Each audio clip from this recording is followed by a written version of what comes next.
ต้อนรับสู่ Cabin Fever Podcast Welcome to Cabin Fever Podcast.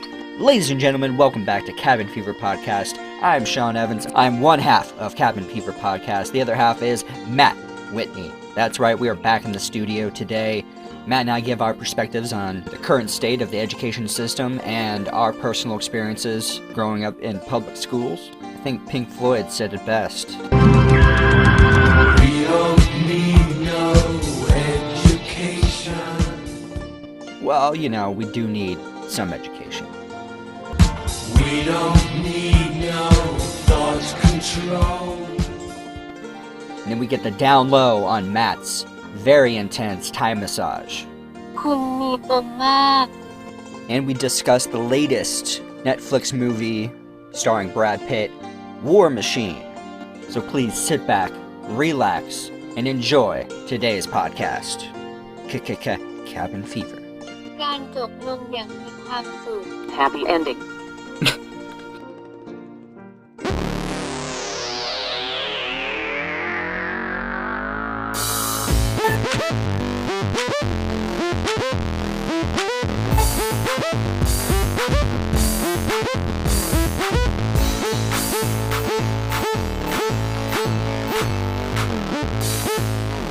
Cabin fever. Cabin fever. Check. Hey, everybody. We're back. In the cabin again. Shit.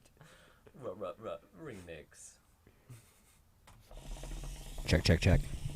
Doesn't seem loud. So Yeah, go for it. when we're podcasting from the van, will we say we're back in the cabin again? I don't know. Yeah, I guess it's gonna. We're gonna keep the name, Yo, yeah, absolutely. but we're not gonna be in the I cabin. know it's not gonna be the cabin. Shit. Tweet at us. Yeah. What Let should us we know. Let Would us. you like to know? It'd be interesting because we'll probably have like a little fan going and a window open, and so you Right. hear the depending where we're at. Maybe the world is our cabin. Have we ever thought of it like that? The world is our oyster. Shuck it. Where does that term know. come from? It seems a little odd. The world is our oyster. Yeah, something about. Does it mean It like? continues on though. Oh, it does. There's Yeah, more to that. Yeah, I think that explains it. Okay. Something. Shit. You know what? I'm gonna look it up right here live. Well, I want everyone to know that Matt and I, we are on a very good kick with the podcast, especially 2017 has been a good year. And actually, on this day, Matt told me, on this day in history, we podcasted with Rachel Gillis and Jason Hypes. Yes. Two of our favorites. Yes. The world is your oyster. Phrase. Oh. Sorry. Crickets, Matt. You Crickets. Are, yeah, you are in a position to take opportunities that life has to offer. Well, that doesn't really explain it. Oh, here we go. What does it mean? Where does it come from? It's a quote from Shakespeare, The Merry Wives of Windsor. Oh, okay.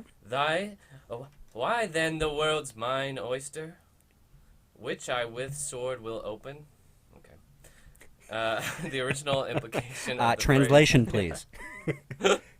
is that Pistol, the character, is going to use violent means, sword, to steal his fortune, the pearl one finds in an oyster. Ah. We inherit the phrase absent its original violent connotation to mean the world is ours to enjoy. Interesting. Never never thought about it. Yeah, me neither. Well, when you turn on CFP, you're gonna learn something.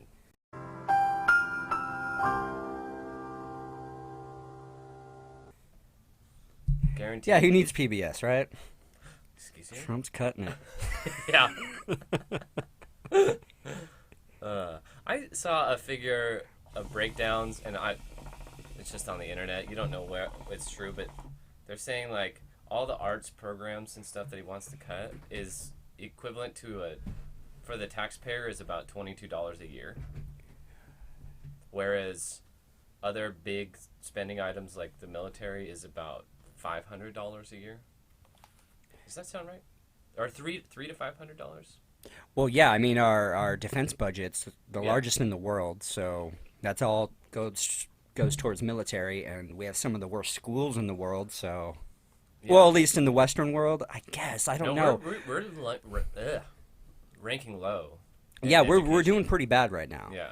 So I would definitely need a reform in the schooling system because I've been thinking about this a lot. Yeah. I remember where test taking and doing scantrons, doing all this bullshit that they started preparing us like in high school and even into middle school. Like we'd have whole weeks where we were just Oh, yeah. taking tests. The lead up. I enjoyed it at the time because it was like half days and we didn't have to do anything really, just Yeah. fill in some bubbles. But looking back on it, I'm like, we weren't learning anything. They were just pretty much getting us ready for college because that's all you do in college are Scantron tests and sit there in class, listen to the teacher lecture, and then you read some books that they tell you to read. So I just the education or the way they're forming it is obviously askew because a lot of people, and I'm not saying I'm like the best at it, but logic, rhetoric, all these things have kind of been pushed to the side, and a lot of the arts and even like physical education stuff like that. Even though there are some schools that are like nothing but football and all yeah, that, but it's less immersive. it's is it's what less you're saying. immersive. It's not like you're really learning about the body per se, or learning, why some people are faster runners than others, like fast twitch muscle. Yeah, just random shit like that. I'm tangent a little It's bit, alright. but I just feel like the school system, it's fucked. So I'm not saying let's just completely burn it to the ground and No. cut all funding to public education, but there's got to be something. Something's got to change. And I've heard maybe even charter schools. I went to a Montessori school when I was younger, and I definitely preferred that over. And it was a big shock going from Montessori. And basically, Montessori it's not work at your own pace, but it's a little bit more freestyle. You're not just sitting right. at your desk all day, staring at the teacher, and going from Montessori and then occasionally doing like summer school. Just my mom would put me in summer school just to give me something to do. I'm like, fuck. So my hair. yeah, exactly. I need my freedom. But yeah, going to like a different structure of schooling, like being forced to sit there in front of a teacher and then not able to get up, and I just feel like there's different and better ways of doing it, and Yeah. maybe even charter schools. And I felt like even like the homeschool kids, they've like they usually spend like 1 or 2 days at an actual school. Mm-hmm. I just think something's got to change. Something's got to change. I don't know if Trump has a plan to like get the education back Oh, I on don't board, think so. but I don't know. I don't know specifically what he's cutting exactly. Yeah.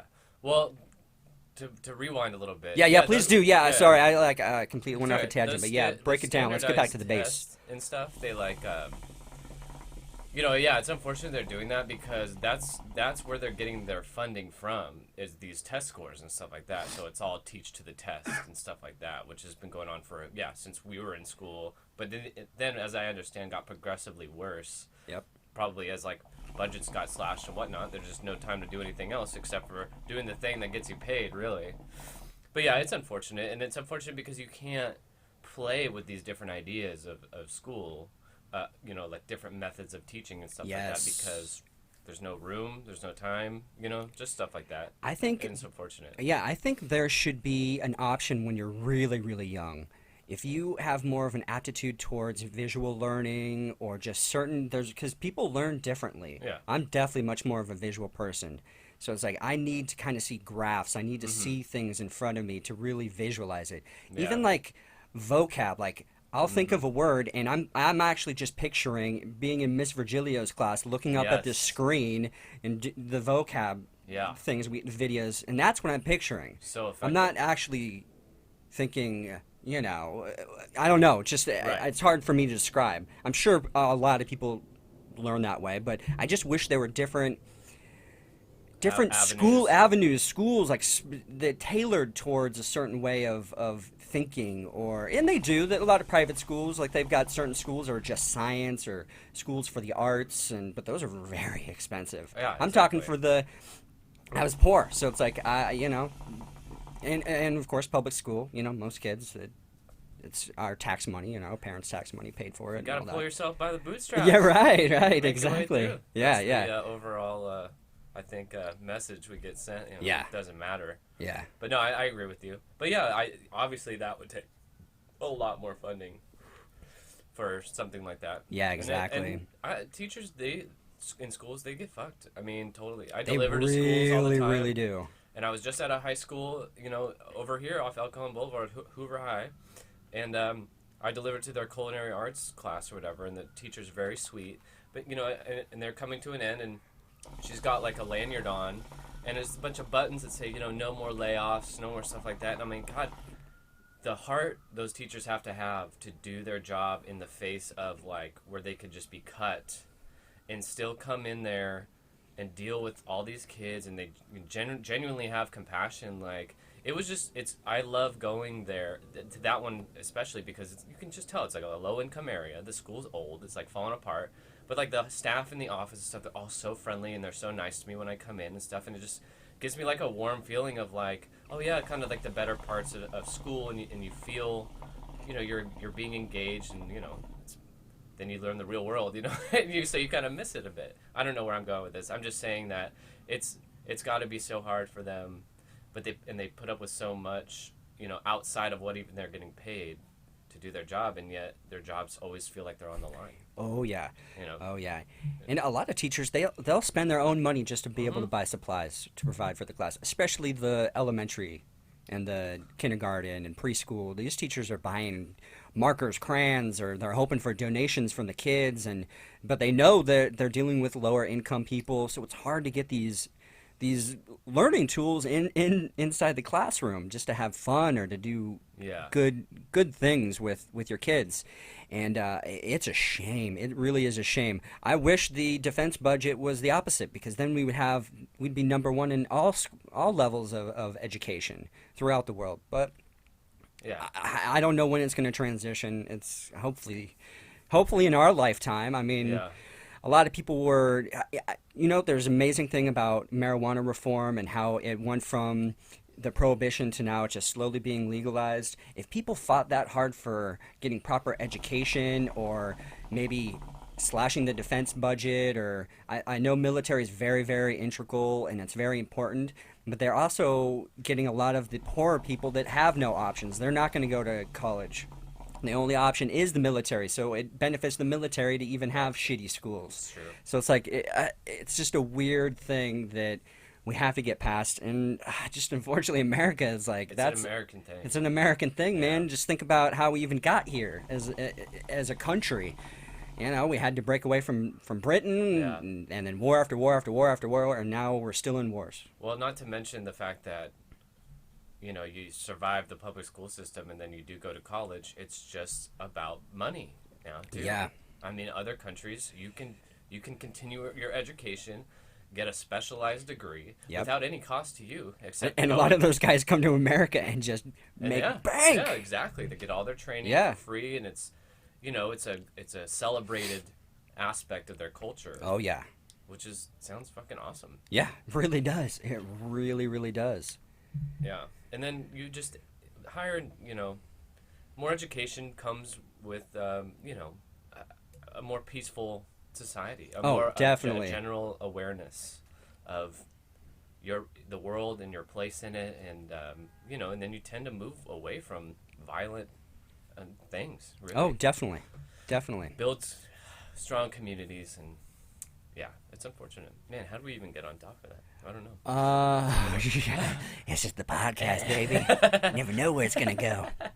Yeah, exactly. Oh, I was gonna ask you, have you ever thought about teaching, or do you think you could teach, or is that ever? I thought, like, when I was younger, I definitely thought about like that being a career for me, and then I just completely became disillusioned with college. Like, it just. Yeah.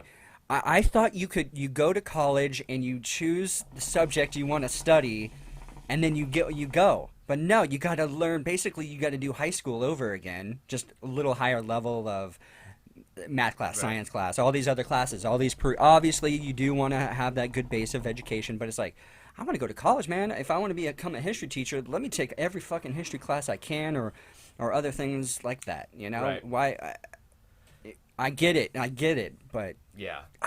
at the same time, think come on. I think it was obviously something that was good, a good method.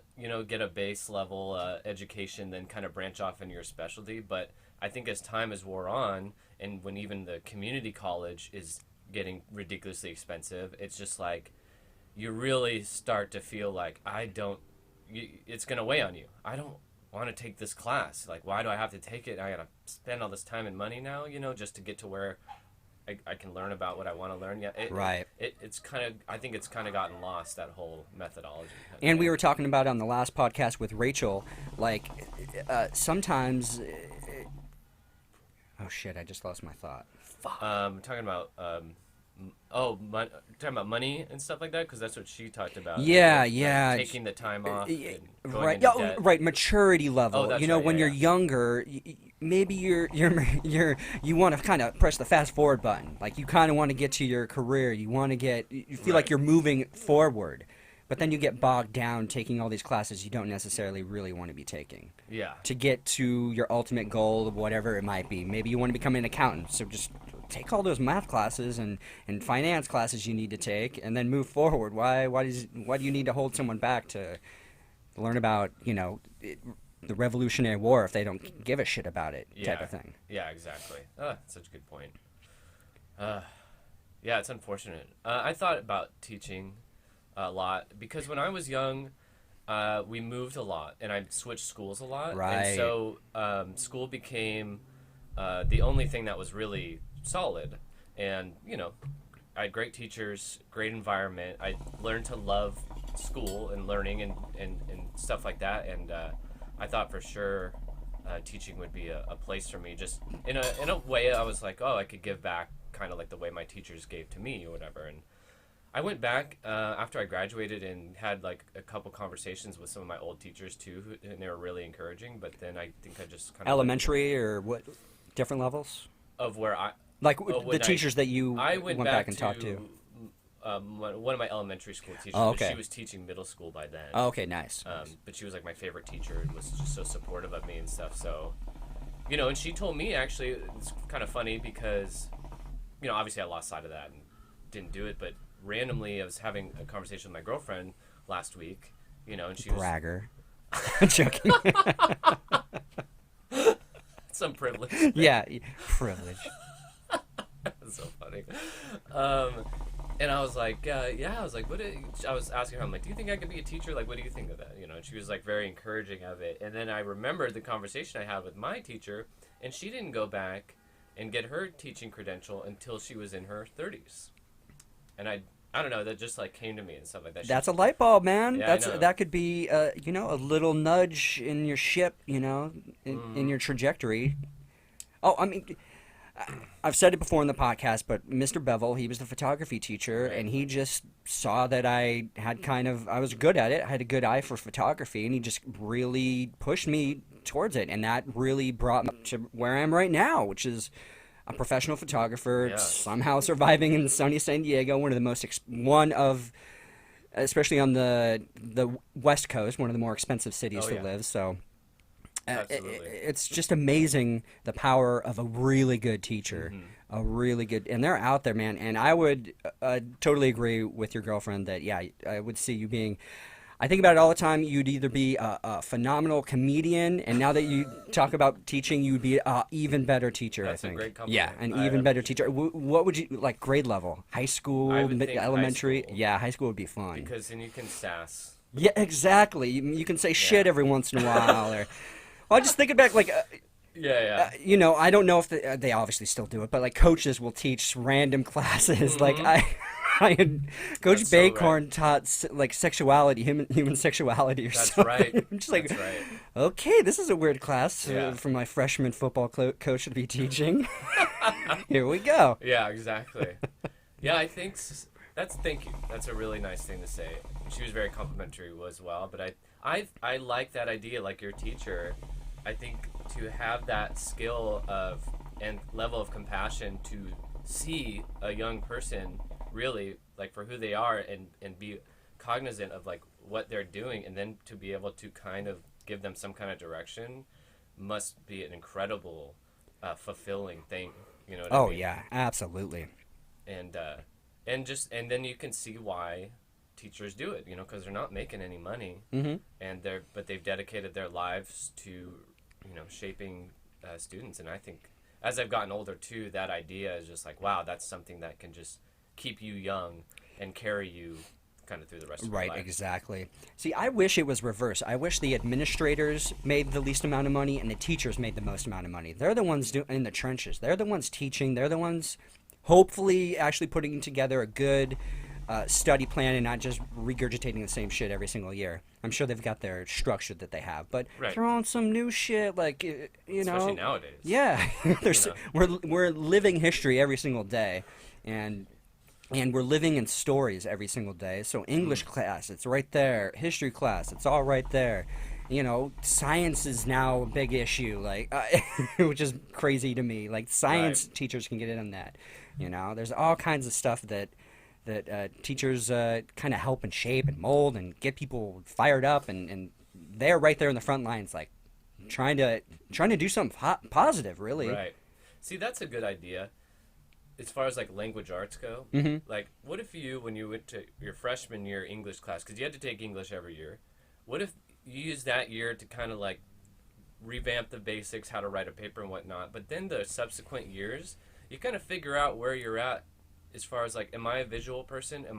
Are you an artist, a photographer, or are you a writer? And then you can go into those next year English classes or language arts classes and then start to collaborate on your own kind of trajectory within the class. So you're sitting, the writer's with the photographer, there's an illustrator, you kind of like find your strong points, and then you can, what if you did that? You divide And that's up, how real life works, When Exactly. you're working in a company, you're working with the photographer, you're working with an illustrator, you're working with someone who's good at marketing or visual people, or you need someone to be there to kind of hold it all together, like be more to the administrator, like taking notes or doing whatever. Like, there's Right. always room for somebody within the hierarchy I of like that.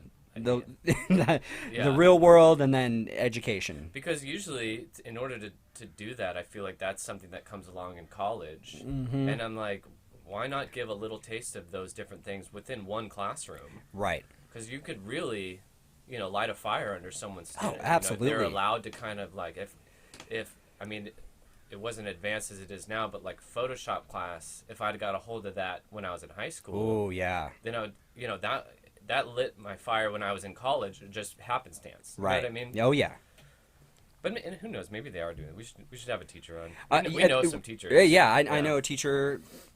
Actually, we really should. I've been meaning, I like, just was thinking of that. when we first started this podcast, like, I had all these grand ideas. Like, I want to get someone who's of the Jewish faith on. I want to get someone who's into the Islamic faith. I wanted to kind of like get like these people, like, pick their brains. Like, I was always curious about it, and just getting, like you said, getting a good teacher on, picking their brain about.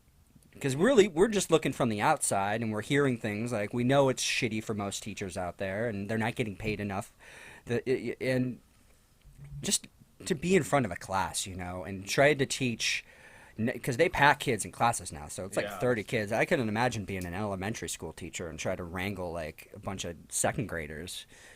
Ooh, it's got to be hard. You know what we should do is, we both know Kat Brandt. That's She what I was teaches thinking in, of. Joshua Tree. We Ooh, should just go up there. We should go up there, and and just interview that's a after great class idea, one and day. she would definitely be down. Yeah, and it would be Yeah, great she's to see her, awesome. too. Absolutely. Well, it's in the books. Yeah, We're no, planning we it. should do it. The Traveling Podcast. It's coming for you. We'll hop in the van. Right up. No, that's a good idea. So are you planning? Do you think you'll go back Oh, to I don't know. university someday, or? I want to. Yeah. It's always on my mind. Yeah. I want to find.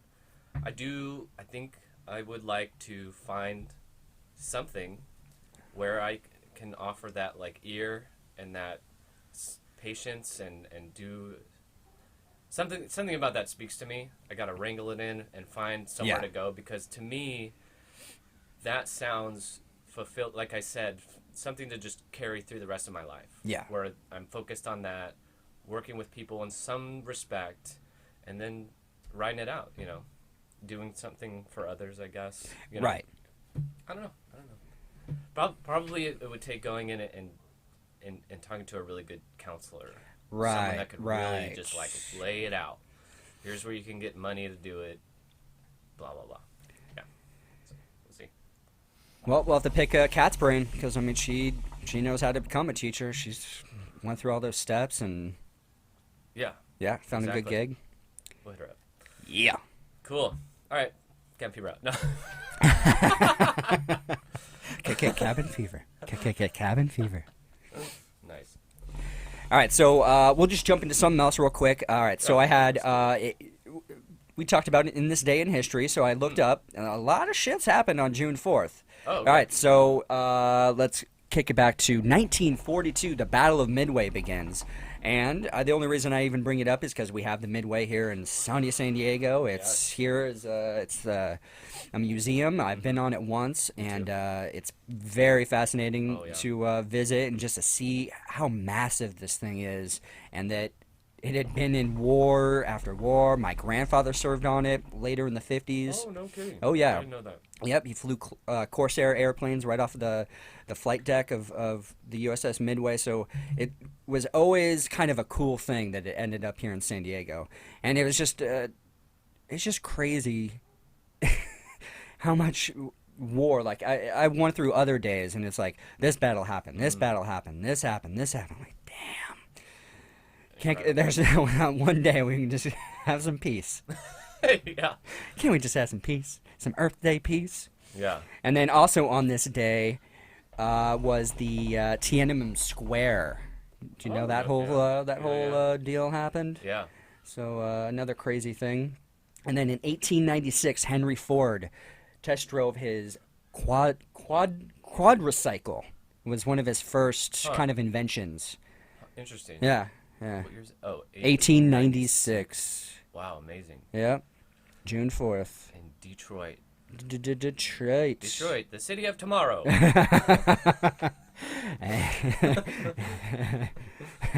89 was Tiananmen Square. Yeah, 1989. How many people passed away? Let's see. Just arresting Arresting thousands of pro-democracy protesters in Beijing. It's insane. Just a bunch of shit. Oh, that's all I got for... evacuation. Yeah, Dunkirk. I'm excited to see that movie. Yeah. It looks like a fucking Another tearjerker. intense one. Jesus. And then Angelina Jolie was born. 75, huh? She's Yeah. like 10 years older than us? Wow, Yeah. she looks so much older. Yeah. She's never- aging. I never found her attractive. It didn't I do did it in for my me. in the earlier days, Yeah. like the Tomb Raider. yeah, Tomb Raider times. Yeah. Yeah. Yeah. Yeah. She's not unattractive, just never did it for me, I think. Was the kind of thing. I didn't understand why. I guess because she just got those like very prominent cheekbones. Yeah. Very lengthy. Yeah, I think big lips. for me it was more of the unique look. 'Cause Right, I we think kind of that's it. yeah, we grew up with like big fake tits, Pam Anderson, Yeah. blondes, Baywatch, those type of chicks. At least that's what I think of, No, like that's a during good like the point. '90s time frame. Yeah. And then you got like more of an exotic, very beautiful Mm-hmm. Angelina Jolie. Now she's kind of I don't know if it's plastic surgery or just whatever she does in her personal life. Just she just Got like 8 kids. yeah, Like, yeah, I that's mean, yeah, that might be it. Poor Brad. I was always like, how could you leave Jennifer Aniston? She's fucking hot. Maybe she's just crazy. I Maybe, mean, yeah. you never or know. Boring. Or yeah, maybe really boring. Yeah. Or maybe Brad's just like, oh, now I have to sign a contract now and marry Angelina Jolie for 15 years, and then we're gonna get divorced, and it'll be a You'll big live with thing, and I'll make a couple million off of this, and then I'll marry then I'll get reintroduced to Jennifer, and then we'll get married, and it'll be the perfect story. So true. Yeah, War Machine got really poorly reviewed. Really? Yeah. I love that movie. I thought Yeah. it was so good. Well, I did too. Was it factually incorrect or something, or people just didn't like the well, yeah, give me the down low. It's basically a true story based on a book, but the criticism I heard on NPR did a little thing on it. NPR, we will be talking about War Machine, starring Bradley Pitt. Oh, Rotten Tomatoes didn't give it a very good review. It's currently rotten. Let's ask a professor of East Indian Studies recently viewed the film on actual film. I'll get very good. So racist. Delete. It's so dead on though. I don't even want to talk about it now. And now a break for our sponsors. Now keep going. Donate. Yeah, right. They were just saying it was all good except Brad Pitt's portrayal of the general was just kind of outlandish. Like it really wasn't how that guy was. Oh, damn. So they were interviewing people that actually knew the general and stuff, and they all were very complimentary of the movie, but they were like, we just don't understand why he played the general like that, because he's like, he really wasn't like that. Maybe just to make him more interesting or something? Well, they said it was like supposed to be more satirical. The movie was, and I think it just seems like from what I understand, he was the only one really satirizing the general. Right. Because it was taking it's letting you. He's going in there to win a war, but then he's there and he realizes like, what the fuck is going on? Like, does anyone even care about this war? Like, are we even at war? The people don't understand why we're here, yet we're trying to like force our kind of Western democratic ideas on them and we're in there telling them that this is better, and they're like, what?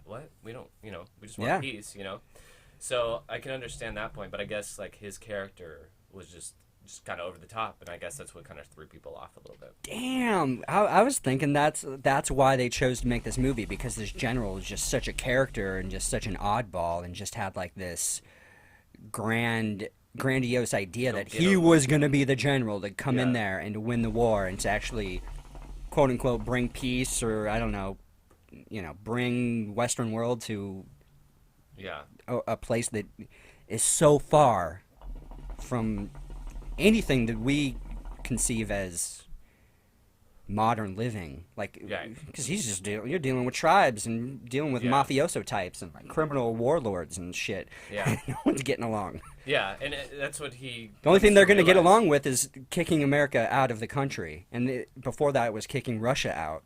It's just crazy, It's man. just crazy to think too that like, in the midst of everything he was trying to do and kind of realizing like where's the battle to be won here, that a Rolling Stone piece gives that whole thing bad press, and then he gets fired. Right. You know what I mean? It's just like, what kind of like war is this where like bad press gets this general fired from a fucking pop culture magazine? It's a weird like PC world, and it's like, well, we're trying to win this war. It's a war that I don't agree with. I don't think we should be over there, but we are, and we were. I think we must still be there, right? And I mean, we just threw a Moab in Afghanistan. I'm assuming there's still troops over there, unfortunately. Made. Yeah. Best believe an N-word gata. Little Wayne. Not Little John, Little Wayne this time. Which was also bizarre too. They talked very briefly about that reporter, and he died in a car accident. He was young. He was only like 34 years old. He died in a car accident not long after that. Oh, do you remember this dude's name again? Hastings. Hastings. Yes. This was a huge thing. This was a big deal. And you don't fuck with generals like that, because generals know murderers for hire. Like, he could have easily put the word out, very House of this Cards fucker shit. needs to get taken care of.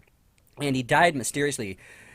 Something about his vehicle, he lost control of his vehicle, and they've done experiments, like, because all cars now are just basically computers, and they have the technology to take over vehicles and drive it just like a remote control car. And he just, at an ungodly speed, in like a 25-mile-hour zone or something like that, rams into a tree and just bursts into flames. There was no salvaging anything out of that wreck. I do remember hearing about that. Yeah. That's crazy. Yeah. That's crazy. Yeah, watching that, I didn't piece it together. What was the actor's name again who played? Scooter McNair. He's a very good actor. He played that role very well, and he was kind of like the narrator kind of through the movie. Yeah, and we'll circle back to him at the end. Definitely. Okay, cool. Scooter. I don't know. I still enjoyed the movie. I'm kind of bummed to hear that he kind of overdid the general. Yeah. But it, what was interesting about that movie is Uh-huh. it plays out. It's kind of like it's trying to find its ground. I feel like, and then it does. And the movie like starts to move, but then you're following those troops into that like little battle scene, and it takes a like really serious turn. Like really Yeah. goes into kind of like war movie. oh yeah, Perspective, and that's what made it like a really captivating movie because you're like, oh, it's goofy general and it's kind of trying to find its ground, and then it's just like, oh, it gets really serious. Like this is like a really serious subject matter. right. I think they were trying to like, hey, remind everybody like, hey, it's not just like all politics and whatnot. There's people really in the shit. There's people really dying out there. Young kids, Young guys, just yeah. trying to wrestle with the idea of why they're there. Yep. And the reason they're wrestling with it is because we've been over there for years at this point. 8 years is when they kind of took off. What was that, 2014, 15? What, the movie? Yeah, when It did was that- Like, 009? the time? Yeah. Oh, Oh, actually, yeah, yeah. Or no, I'm not. I'm getting confused. Yeah, No, 'cause I I- don't know. No, because Obama was still. Yeah, I guess- Obama was still there. Yeah, but he's. Oh, no, it was Yeah. around re-election time. That's right. So yeah. it would have been 2008, 2009 time frame. Because Obama came in. Well, it could have been 2012, because he. Oh, yeah, okay. Yeah, so I think you're right. Yeah, I know. I'm getting mixed up with the Yeah. whole Bergdahl thing. Yeah, me too. Yeah. It's too much shit going on. Yeah. But yeah, and it was kind of fascinating to kind of see how a general kind of has his own little team that he builds behind him to kind of support him. And it kind of reminded me of Game of Thrones, where you have your squire that has like takes care of all this shit for you. Then you have your military sergeant take care of this shit for you, that type of thing. It's just fascinating if that's really how it goes down. Now I'm like questioning it. Yeah. No, I should have been in the first place, but kind of just sometimes you just want to be like disbelief, just go with the flow, whatever the movie's trying to create, just go with it type Yeah. of thing. Yeah, that's true. Yeah. Um, I still recommend it, just going it Yeah, no. knowing that the general isn't being portrayed correctly. yeah. I think it's still a solid movie. And I like that Brad Pitt uses the same actors in his movies and stuff. Yeah. They're like a really good crew, I feel like. Good actors. Yeah, you want to transition? Yeah, buddy. Okay. So I've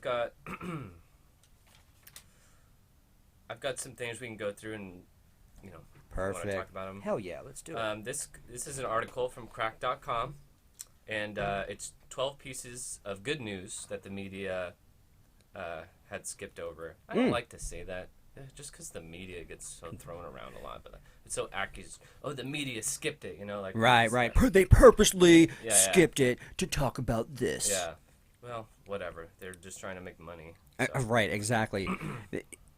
If people are watching it, it's kind of fucked up. You Yeah, know, that's what they're exactly. throwing out there. They know blood and gore and Yeah. drama and secrets. Okay, so first one is violence in schools has gone way down. The past 25 years have seen a significant drop in violent crimes perpetrated at schools. 1993 was the most violent year in the U.S., which is crazy. That was 6 years before Columbine. Oh, I was going to ask, yeah. So 42 homicides and 13 other serious crimes per 1,000 students. That was in 1993. That's a lot. Wow. By 2010, those numbers had dropped to 2 and 4. So that is crazy significant, which is crazy too because the way, if you asked a random person on the street, you would think that schools are more violent than they've ever Oh, been. hell yeah, absolutely. Just because. And people, yeah, back in the day, people were making the argument, oh, video games and movies are going to create, make kids more violent and things like that. Maybe some kids, it triggered them, but for the most part, I think most people are, Yeah. I don't want any part in that shit. Yeah. Well, yeah, and I totally would agree. I'd be like, hell no, schools are way more violent now, Yeah. but I guess not. No, they're not. Bees have made a comeback. Fuck yeah. Yeah, bees did go through a pretty rough patch 10 years ago. The U.S. bee population hit a low point. In Unfortunately, they're killer 2006. bees, so good luck, everybody. Yeah. Let's see. 2.5 million colonies in 2006, and that number was up to 2.66 million a 2-decade high. Well, I hope they're They're real doing just bees. as well worldwide. I hope they're real bees and not those Black Mirror Oh, bees. Jesus Christ. That was terrifying. Fuck yeah, it was. That's good. Teen drug use has gone way down. I wonder what they define as drugs. It must just be all the no-no ones, right? Yep. Marijuana. Not Meth. only drug use is down, but almost every form of substance abuse is down. The exception is marijuana. So everything but weed. Wow, even alcohol. There's a cure for hepatitis C. Hmm. This isn't a treatment, it's a full-fledged cure. And so before that, was it only Hep A and B? Because I remember getting shots for something like that in high Yeah. school. Like we had to get like 3 or something, like a set of them. Yeah. It sucked. Okay. We can handle nuclear disasters. We've gotten so good at responding to nuclear accidents that not a single person died from the Fukushima meltdown. The biggest health issues have been related to the stress of having to move from the area. I don't know if that's true, because maybe they're not just not counting afterwards. Because I know there were some crews that weren't faring so well. I don't know. I'll have to double check that, but hey, that's good to hear. Dump a bunch of water and concrete on it, and it'll go away, sorta. Literacy is at an all-time high. In America, the literacy rate is 99%. World numbers are up too. In India, 60% of adults can read and write. 50 years ago, that number was only 18. And I'm gonna say it's got to be because of the phone, texting, and you just need to be able to read. You True. know, True. That probably is a big determining factor. it's not like books or Yeah. you know. Worldwide, the literacy rate is 84%. Wow. Worldwide poverty is way down from 1990 to 2012. The number of world's extreme poor was cut in half. That's not just income. It's living conditions such as infrastructure, schools, access to clean water. A billion people have that stuff for their very first time. Wow. A billion. That's crazy. Our kids are getting healthier. The rate of children dying before their 5th birthday has dropped by almost half since 1990. That amounts to 100 Wow, that's not that million- long ago. Yeah, Wow. 100 million children worldwide. And in the Shit. U.S., childhood obesity rates have dropped 43% over the last decade. See, that's something Thank you, Pokemon Go. just in the last year. Right. Oh, shit. Global population has slowed. For the first time in history, humanity's billion-reaching speed has slowed down. Even the most pessimistic projections of the United Nations predict that the rate will keep dropping. Meanwhile, our ability to sustain more keeps improving. Do you think that's education on when it comes to slowing the population down? They say It's definitely slowed down here in America. in that's America, for sure. it has Because to we do with would, uncertainty. yeah, back in the 50s, we'd probably have like 3 or 4 kids each already. Oh yeah, it has in America. I know it has to do with fiscal uncertainty that keeps people from having kids, which makes a lot of sense. Oh yeah. Humpback whales are no longer endangered. Woohoo! In Fuck yeah. 1966, there were only 5,000 humpback whales. Today, there are 100,000 or more worldwide. What if they're, or what if the number has never changed? They're just like able to like track them better now. But I could see that because they've cut back drastically on whaling. They don't fuck around anymore. Like you can't do that in It's certain true. shit. They still do it, but it's definitely not as bad. Other endangered animals that have made comebacks include bald eagles, gray wolves, and giant pandas. That's cool. Yeah, I heard that the panda would be completely gone if we didn't 'Cause they're stupid. breed them. Yeah, right. Yeah, it's so hard for they're them to dumb. actually breed. Have you ever seen a little baby panda? It's like Oh yeah. looks like a little mouse. Yeah, that's little true. pinky. How the fuck is that supposed to survive in nature? You need to be sitting pretty in a San Diego zoo and getting fed the best bamboo ever. Yeah, pretty much. They pretty much do everything for them too once they're. Oh, they yeah. Just take it away. Absolutely. Right away. Yeah. You're like, you're Thank good. you. Yep. Fewer people are dying of cancer. Cancer has been getting dramatically less deadly in recent decades. Cancer deaths peaked in 1991, but have declined by 23% as of 2012. This translates to over 1.7 million people who have survived Wow. what was once a certain death sentence. Wow. That's crazy. That's phenomenal. Thank God.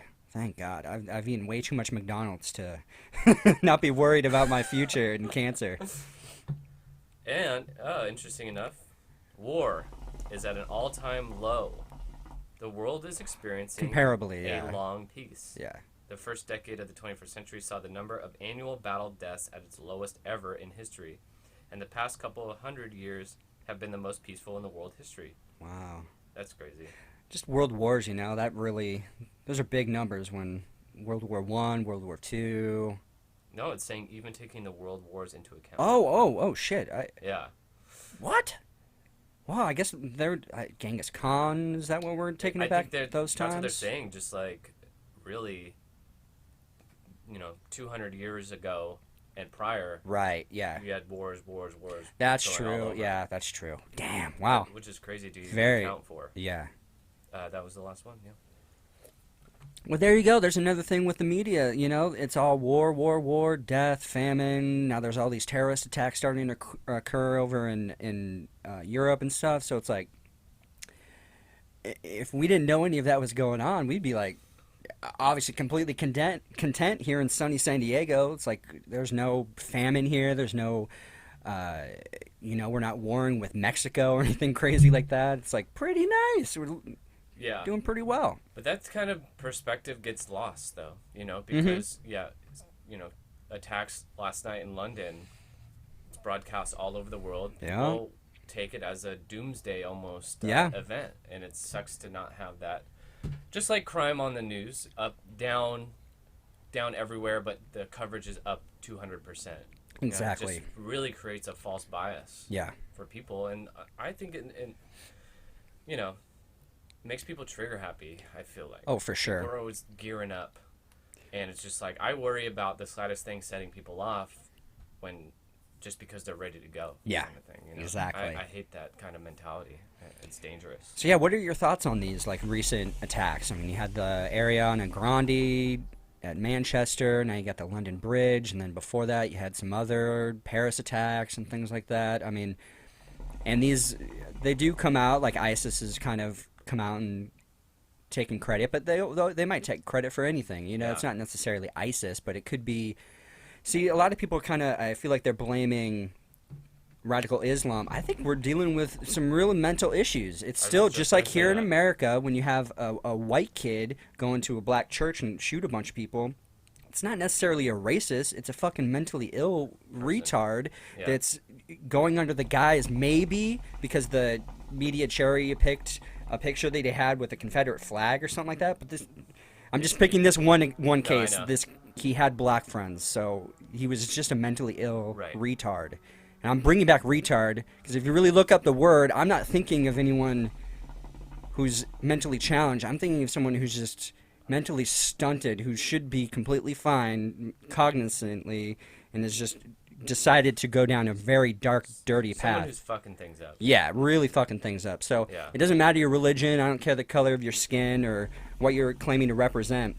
You're a mentally ill person, because the average human being is not going to drive their car through a bunch of people. They're not going to put a bomb around their chest and go into a concert and do something crazy. We're just dealing with mentally ill people, and we definitely shouldn't cherry pick certain religions to go after or try to. It's just so easy. Yeah, way too easy. And are we just going to continue to do that over and over? It's insanity, because we've been doing this for a long time, humanity, when it comes to religions and creating wars and trying to pick out the boogeyman. And it's piss poor journalism too. Oh, when yeah, someone runs dude. down people in a van, and then to be like, it's a terror attack, and then try to blanket, the cause. It's, why isn't like the mental, when you're figuring out who it is, why isn't their mental health the first thing that you try to divulge? Because that takes away a lot of fear, I think. You know what I mean? Because it's just like someone runs down someone with their van, and then subsequent stabbings go on. Like, there's no precedent for that, and so you can't just blanket it and say it's terror, because people automatically assume terror to be people of Islam or Muslim. You know what I mean? Like, that's just the association now that we make, and that's awful. especially from just Muslim people. You know what I mean? Just completely like the especially in America, the way the word Muslim gets thrown around, it's just so unfortunate and so bizarre. Yeah. Because you have mentally ill, you have extreme people with every walk of life, and sometimes people, you know, now more than ever, people's religion is just an identity. It's not somewhere where they go and then they're fed, you need to hate other people and kill them and stuff like that. It's just an identity, just like there are a lot of fucking Christians, quote unquote, here in America. It's just like, you know, they're not necessarily like a peaceful religious people. They just identify as Christian, like that's where their family came from. Exactly. Yeah. And there's people committing atrocities, you know, that have no religious affiliation. That's why mental health has to do with the individual. Let's start there. Like, let's break it down there. Just stop like throwing that word around. But as soon as you put terrorists in a headline, it's practically clickbait. You know what I mean? People begin profiting off of that. It's just there's no greater conversation about mental health, about motive and stuff like that. Exactly. There's no baseline for people to kind of come back to and then reevaluate the situation, you know. Exactly. I don't think they've even have they even narrowed down that Ariana Grande attack to some. It was a suicide bomber. It was definitely a suicide bomber, and I think they did arrest some of the dad and maybe the brother for suspicions of being involved with it. Yeah. I think they did find some other bomb-making supplies or stuff that could be used as a bomb. I don't know, man. It's so hard for me to actually get a real concrete, like, I feel like that's the truth. That's what happened, you know. And I try to go to both sides, but if you kind of one side, it's this is Islamic terrorists. Radical Islam is the problem. There's over 1 billion Muslims, and then, you know, only a certain percentage of them actually believes in like suicide bombing or like supports ISIS. Well, that's still millions and millions of Muslims that believe it. Okay, yes, maybe. I don't know, you know, because there are white Muslims, there are Asian Muslims, there are Middle Eastern Muslims. Like, this is you're clumping a lot of people into one thing and blaming them for some really shitty, fucked up things. And yeah, there's some odd things in the Bible that you could read and cherry pick that might prove someone's point, or you can cherry pick from the Quran and be like, see, they're not actually peaceful or whatever. And you know, there's some stuff, you know, they're not exactly great to some women, you know, depending on the degree you go with the religion, but some shitty things with Christianity, Judaism, like, there's a bunch of shit that's not so great. Exactly, and I think you're not no one's alone in that, because there is that so much ambiguity that it leads to those knee-jerk reactions of, these are the people that did it, you know, fuck them, and this is terror winning again, you know, this, you know, I support every, you know, throw as many bombs at it, you know what I mean? Because people just don't know. And in a lot of ways, I feel like our whole occupation in the Middle East contributes to that ambiguity, because we were attacked, we knew the attackers, so yeah, let's go in and get them. Also, let's go into this other country, you know what I mean? And then it gets... we're at it. This becomes this lost war of... and total mystery of, like, what are we doing? You know, we killed that Osama guy. You know what I mean? Right. It just... Yeah. I think even if people are unwilling to admit that at your core, it's just hard to tell who's the enemy and who's not, and where this kind of unrest comes from and stuff like that. I think Joe Rogan does. He touches on that a lot too, which is something I respect about him. Yeah, absolutely. He brings. He was one of the first people, you know, of a voice to the people that talks about the whole mental illness aspect of it, and is even criticism of here at home, you know, which is part of the conversation. So. Yeah, I mean, what was it? Was it Nixon or was it Reagan that got rid of the mental health? Like, he let a bunch of people out Oh, that I just heard about that. I don't know. Yeah, so he Specifics, basically yeah. closed down. I guess it would have been federally Right. run mental health institutions, and it just let out a shit ton of people on the streets. And that's I when think that was Reagan. and, with the and crack that's epidemic. yeah, and that's Yeah. when a lot of homeless just they're out on the streets now, and you got to Yeah. get used to people panhandling and fucking breaking in your house to get drug money and shit. Like created all this, kind of snowballed into where we are right now. Right. It's like, it just seems ridiculous to get rid of something like that. But Yeah. that's why some people look poorly towards Reagan. A lot of like conservatives Right. turn him into like this god figure, and I'm like, I kind of felt like he was just an actor, just kind of being told what to do. Well, type of yeah, thing. And absolutely. he lost, and he was not there at the end towards his presidency. He was Yeah, losing mental his faculties mental were- faculties were definitely going. It's an easy, and I don't want to like paint, politics over it, or say it's like just conservatives or whatnot, but it's always the classic argument of like, well, why are we paying for this type thing? And that argument, you sweep everyone into that argument too, of like, why are we doing this? We should cut it. And everyone's like, yeah, that's my money, stuff like that. But you're neglecting the fact why the institutions are there, what purpose they serve, how it probably even benefits you, by just making the argument towards your dollar, and then you're like, oh yeah, Yep. fucking get rid of it. Yeah. You know? Oi, oi. Fired up. Oh. Man, man. We just live in a crazy world, and I'm trying to. I haven't been in like too much. I've been in a little bit of a funk lately. It's not necessarily because of what's going on in the world, but it doesn't help. It doesn't does help. Being inundated with this shit almost, and it's like you just want to press the eject button and be like, forget all this stuff. But then you still want to stay well informed. You want to know what's going on, and Right. you want to be prepared, or you want to be Right. at least somewhat educated on what's going on. But at a certain point, just like, fuck, I can't pay attention to the shit anymore. It's almost kind of like an illusion in a way, Oh, because yeah, you're yeah. turning to it, like you said, for some kind of, to feel kind of like know where you're at in a way. But Yeah. the truth is, even like going over these statistics and stuff like that, the truth is, it's not that crazy. We're just kind of being fed the craziness. And Yes. it's like nowadays you have to be mentally cognizant or find some kind of like behavior to really connect, I feel like, to your fellow man, Mhm. or like really embrace your relationships and your activities and your hobbies. Like you said, that's kind of like your eject. You know what I mean? Just finding ways to disconnect without feeling completely disconnected. Yeah.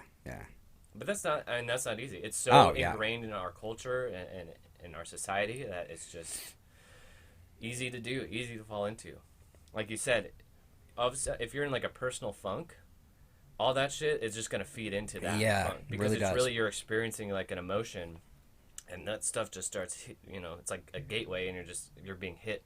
You know what I mean? You Absolutely. find anything really subconsciously to be depressed or down about. You know? What I Right. mean? Yeah. Right. Absolutely. Woo.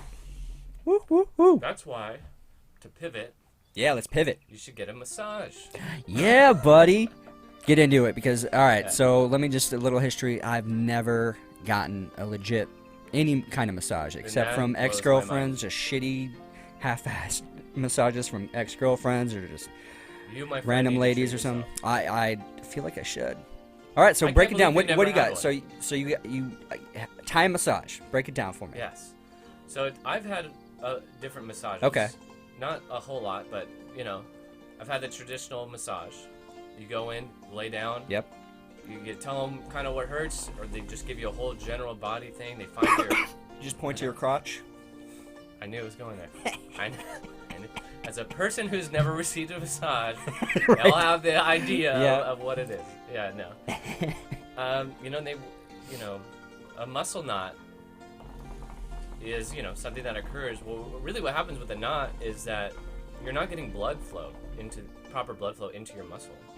And you can have one and really not even know it until it gets worked out. And you really do have to have a professional to work it out. Or, they have, roll on a tennis ball and stuff, feels good or whatever. But, like, if you have a trained person they can feel it Right. and work it out. So a traditional massage is just that. Well, with the Thai massage, I didn't even like look up what a Thai massage was. There's a place right down the street from me, and I had hurt my neck last week, and my shoulders were like cramping up because of the pain, and I was like, I need to just go get a massage and try to work out my muscles. Well, the Thai massage is similar. Like, you lay down in like it's like a curtained off area, but you're laying on not a bed, but like a big sort of a platform with like a foam like padding on it. Mm-hmm. And what they do is they come in and So you can like spread your arms. yeah, out. but It's pretty. you lay down Okay. on your belly with your face in a pillow, and then they come in and they guide you around. Well, that's what a Thai massage is. It's extremely interactive with the masseuse, and what they do is they fucking just dig into you. It's a legit painful experience, and they have bars on the side of the wall where they stand on you.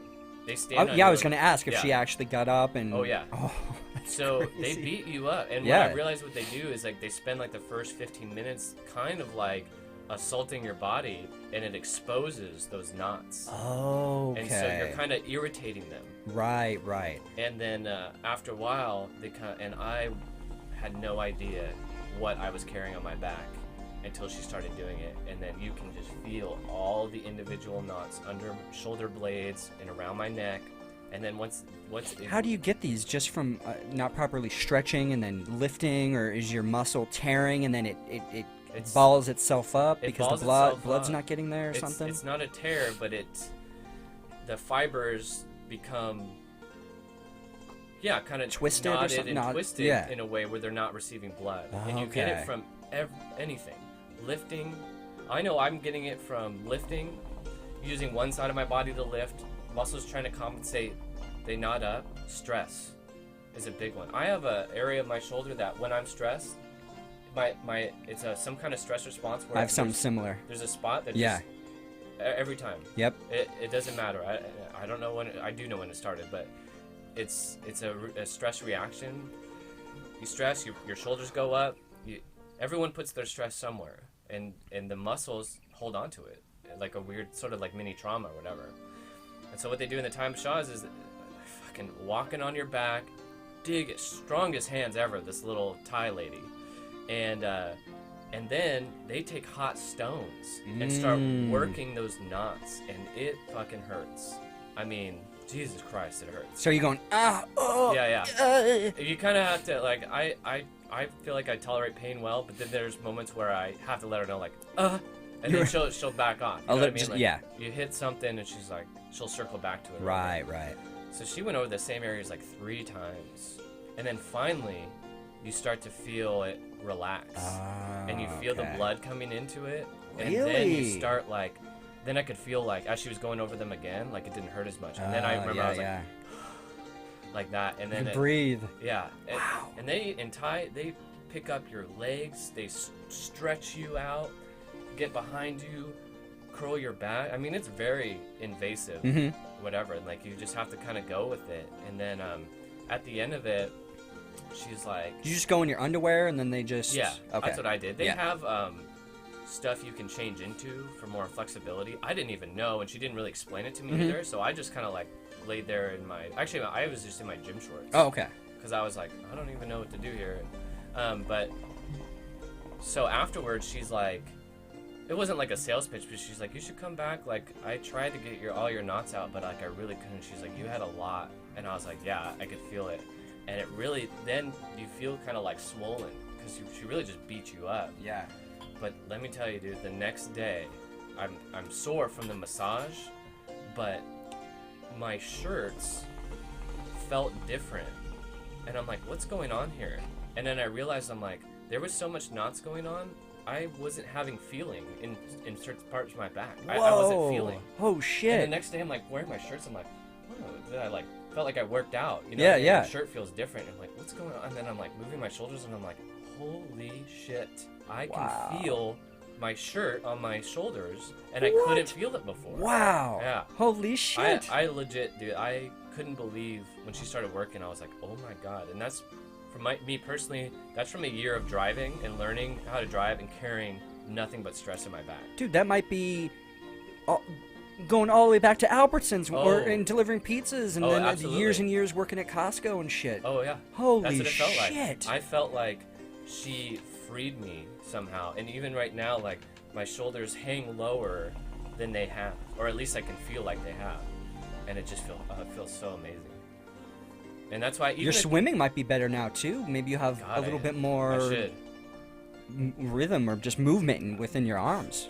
Absolutely. Wow. Even going back to work and picking things up. Yeah. And I'm like, oh, I can feel my posture better now. Yeah, Oh, yeah. okay. Now I'm not like compensating somehow. I'm like, can do my proper lifting. Right.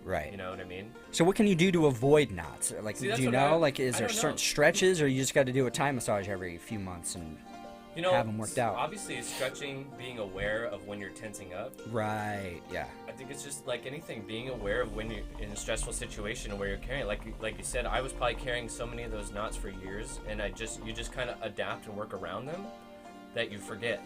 Yep.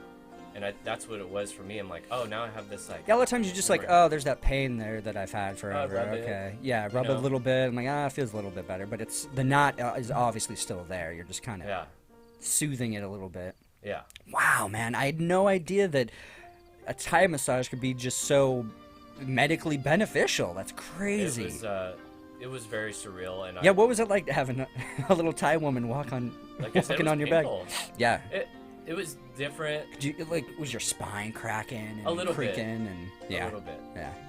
I think I cracked my spine a lot too, so I think if I hadn't been so tense, it probably would have even cracked more. But like I said, I was nursing an injury too, so that was also why I was so tense. But it was amazing. Like, there's a masseuse who lives near me too, and I'm going to her when we get back from EDC. I've already made my appointment. I found it on Groupon. So I'll just do a Groupon yeah. deal and just go from there And she's very Have it done, affordable, yeah. even without the Groupon. mm-hmm. I would say go do a regular massage first, maybe before you jump into a Thai. That'd be my personal recommendation. But if you never had Oh yeah, one, me man, too. I want to. You need to make it a priority too. Yeah, I just want a nice, relaxing massage at first, and then Yeah. I'll work my way up to a good Thai massage. Because even the Thai, I mean, she worked her way down my arms. Really? And Wow. I think I just liked that it was so much stronger. Because I feel like I just needed it. Really. Oh yeah, yeah. Needed it. No. But yeah, go make it a priority. Just to Absolutely. get one for yourself. Yeah. It's like the best thing you could probably just do for yourself, because Yeah. it really is about you. And just I want to arrange a day where I'm fucking massage and then I go into a float tank. I can't imagine. I mean, even the float tank experience now, having worked that stuff out, would be just so much more relaxing because you could just feel it. Yeah, dude, that's like a treat yourself day. Like, I'm just gonna do it. really, Yeah. our body is our temple. You got to treat your temple well. Got to treat it good. Yeah, so I like I said, I booked one for my last day of vacation, and so I think I'm gonna go and try to book a float for the same day, Oh, and just do it all I out. can't wait to hear about it then. Oh man, that's a great Yeah. idea. Yeah, so that I can't recommend it enough. Though, really, they're gonna find all that hidden shit. that Oh, you've yeah. been storing away, you know. So yeah, that's my story. Yeah, check it out. Dude, that's fucking awesome. Mm-hmm. Oh, you got me sold. That's fucking Yeah. sweet, dude. Yeah, Wow. I legit walked away. I texted you right away. 'cause Yeah, I was just like, yeah. that was unreal. That was unbelievable. Yeah. Oh, that's awesome. Yeah. So anyway, we're gonna move on to Sweet. recommendations. Yeah, unless you got anything else, No, let's that was do about some it. Rex. Yeah, you want to kick it off? Yeah. All right, cool. New season of House of Cards on Netflix. I already watched the whole thing. It was better than season 4. All right, because, yeah, there was something about season 4. I'm like, are we going through a lull right here? Because it just didn't seem like it had the same magic as the first two seasons. But you're saying they're back on track. Because I'm waiting for House of Cards because I'm trying to do the Twin Peaks and then I feel like another show just came out also. But yeah, continue. I felt it was better than season 4. It's been Yeah. a long time since I watched it, but it was pretty good. Okay, Yeah, nice. I- Awesome. It kept me going. They bring some characters back. Fucking Francis Underwood up to no good type of thing. So it just focuses on his re-election. Okay, He's yes. running for election Yep. against Conway. It's pretty cool. Yeah, I can't wait for you to see it so we can talk about it. We talked about Scooter McNairy, the actor. He is in another movie produced by Brad Pitt called Killing Them Softly. It came out in 2012. It's Yeah. a very weird film. It centers on Detroit and a couple guys that rob a poker night. Not just like an ordinary poker night, a high-stakes poker night that takes place in Detroit. They rob from the wrong people. James Gandolfini is in it. I think it is one of his last movies. Yes. Yeah. Brad Pitt plays a hitman in it. But the movie centers on the 2008 financial crisis as a backdrop to the film, and the pacing is really slow and deliberate. And the first time I watched it in theaters, and I was like, I don't know if I really even like that movie. But I watched it again a few years later, and it just is a very unique way of storytelling and stuff, with some great characters. And Scooter McNairy he's the main character, and it's really good. Yeah, he's a great actor. That's all I had for recommendations. Recommendations. Sean recommends Nutty One. Yes, I do, in fact. Shit, man, I don't really have any recommendations. Fine. Yeah, this unfortunately. It's all good. I'm trying to think off the top of my head, but nothing's really coming. I started to read this book. It's called Turning Pro. I've read it before, but it's been a couple years, and it's a Stephen Pressfield. So it kind of goes along with the War of Art a little bit. Did this one come out before War of Art? No, this one's before. This is a before book. It's still very, very good, and I will always recommend the War of Art to anybody actually. Yeah. You don't have to be a creative-minded type person. Just it's such a great book. But Turning Pro, I just began reading it, so I definitely would recommend that. So this is just coming off the top of my head. So usually I have a bunch of stuff written down, but so yeah, that'll be my recommendation. Yeah. Would be Turning Pro by Stephen Pressfield, or if not that, The War of Art by Stephen Pressfield. Turning Pro, is that so? It has similar. A similar vibe, yeah, very similar vibe, and the great thing about Stephen Pressfield, the way he writes, it seems like he's just writing, you know? It's not like he's trying to use big words or anything like that, or trying to, you know, portray himself as some, like, intellectual or anything like that. He's just a real writer, just real about his. I just enjoy his writing style as well. And it's just fucking motivating. Very motivating. My recommendation is, if you need motivation, seek it out. It's out there. In book form and watching a documentary or whatever it may be. You know, motivation's out there. You don't need to just sit on your ass and, you know, worry about what's going on in the Middle East or in Europe or anything like that. So yeah, and then you could find, good on recommendations? Yep. All right, perfect. So you can find Cabin Fever Podcast anywhere and everywhere you can find podcasts. So search Cabin Fever Podcast, or you go to Twitter. You can find us at Cabin Fever Pod, and we're always trying to post recommendations, post new shit that's out there, post new episodes, all that fun stuff. And then you can find me at Sean Evans Photo. That's SeanEvansPhoto. You can find me on Instagram and all those other fun places. Matt Whitney. I'm at Pacmat. PACMATT. Yeah, buddy. So this is episode 62, Cabin Fever. We keep rolling along, and soon we'll be rolling in a van. So please stay tuned. Hope y'all have a beautiful day. Bye. Bye. Bye-bye, Bowie. Bye-bye, Bowie. I like that.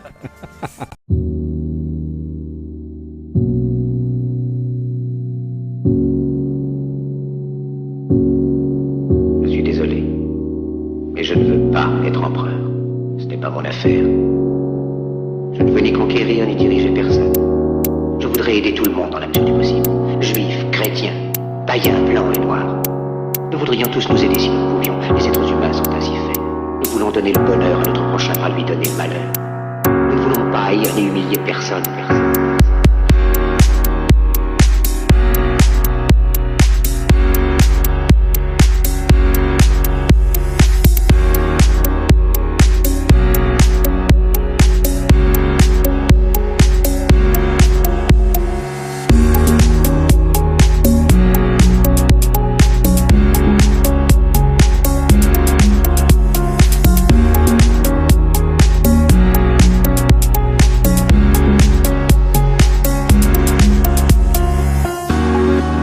L'envie a empoisonné l'esprit des hommes.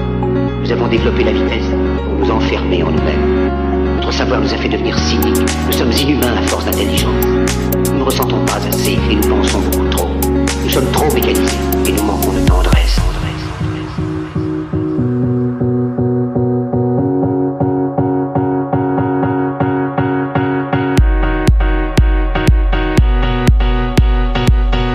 Je dis à tous ceux qui m'entendent, ne désespère pas.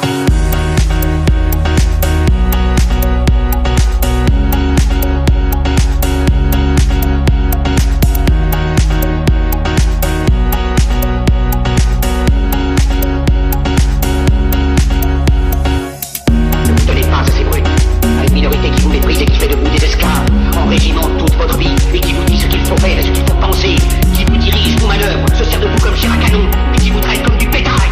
Ne donnez pas votre vie à ces êtres inhumains, ces hommes machines, avec une machine à la place de la tête et une machine dans le cœur. Vous n'êtes pas des machines, vous n'êtes pas des esclaves, vous êtes des hommes. Des hommes avec tout l'amour du monde dans le cœur. Vous n'avez pas de haine, sinon pour ce qui est inhumain, ce qui n'est pas fait d'amour. Ne vous battez pas pour l'esclavage, mais pour la liberté.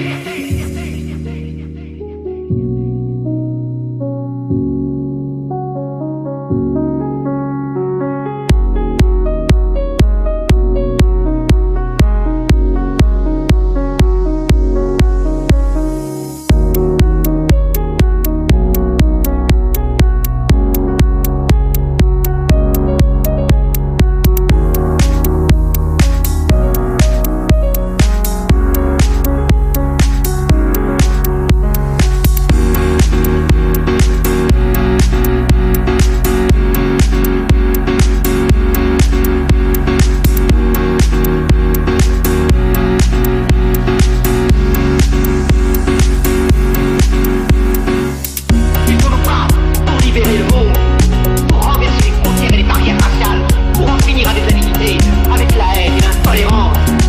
Il faut nous battre pour faire un monde de raison, un monde où la science et le progrès mèneront tous les hommes vers le bonheur.